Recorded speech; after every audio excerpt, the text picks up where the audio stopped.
After all the final scrambles of packing, we finally hit the road to kick off our 2023 adventure through East Africa. We drove up straight through Botswana via the quiet Stockpoort border post, crossed the new Zambezi Bridge, and after completing a 3-hour border post shuffle, we were officially in Zambia.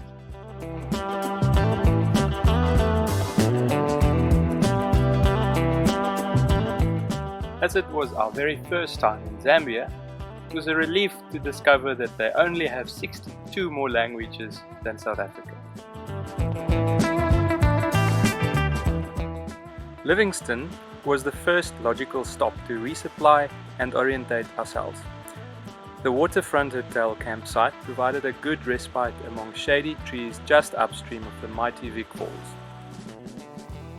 And as always with African campsites, we had some naughty neighbors inspecting dustbins.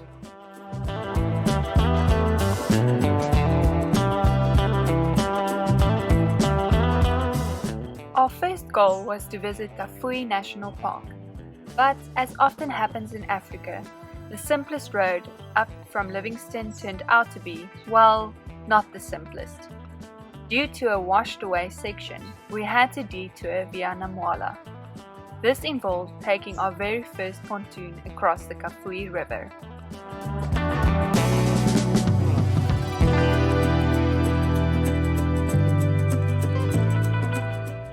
After loading Baloo, another vehicle, 8 motorcycles, half the local village population, and a goat, we set off. It proved painless and much better than our previous river crossing, where there was probably still drying baitfish somewhere in the engine bay.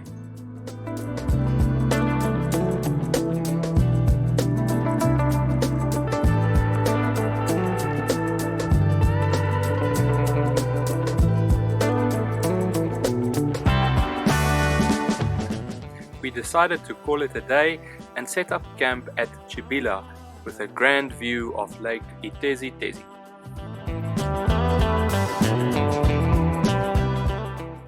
The next morning, we finally entered Kafue National Park, Zambia's largest and oldest protected wilderness.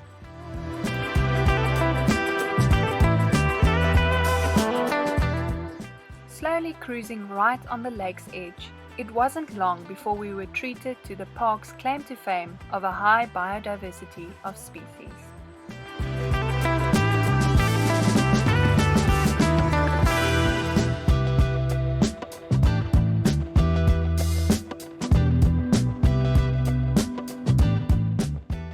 Large groups of puku antelope with their fluffy red-brown coats waded in the shallow waters.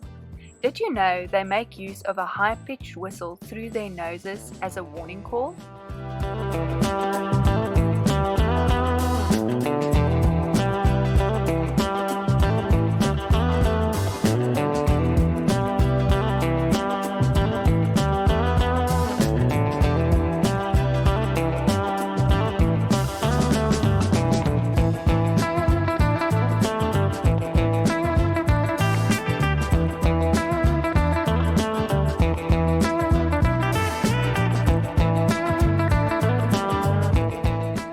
And then there are the Tsetse flies.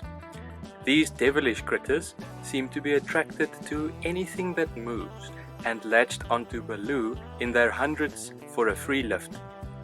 Thankfully, a can of doom seemed to deter them sufficiently to leave you in respectful peace when arriving at camp.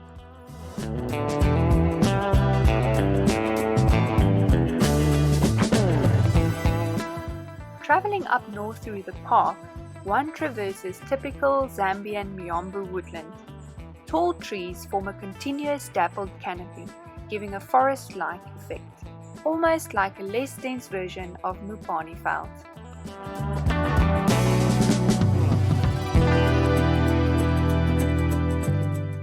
We encountered our first Liechtenstein's hartebeest. Did you know that they have a dirty brown shoulder patch caused by continuous cleaning of their faces and horns?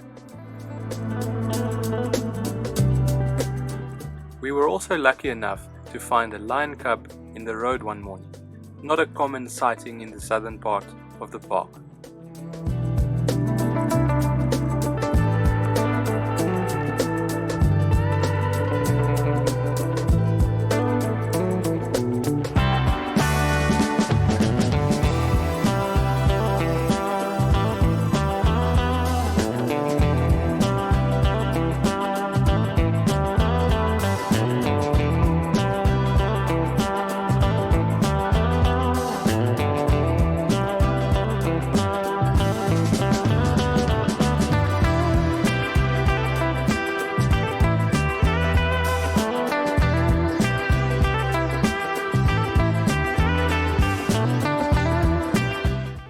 Nights were filled with moody red sunsets over the Kafue River, with a bush symphony of a crackling fire and crickets, accompanied by lions calling in the distance.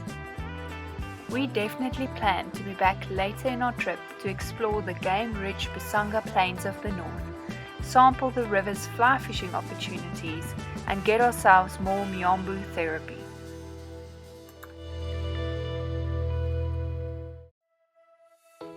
Here are some handy travel tips for Zambia. For more information on these tips, click on the blog link in the video description below. In our next episode for Zambia, we take on the Trail of Giants in the Bangweulu wetlands.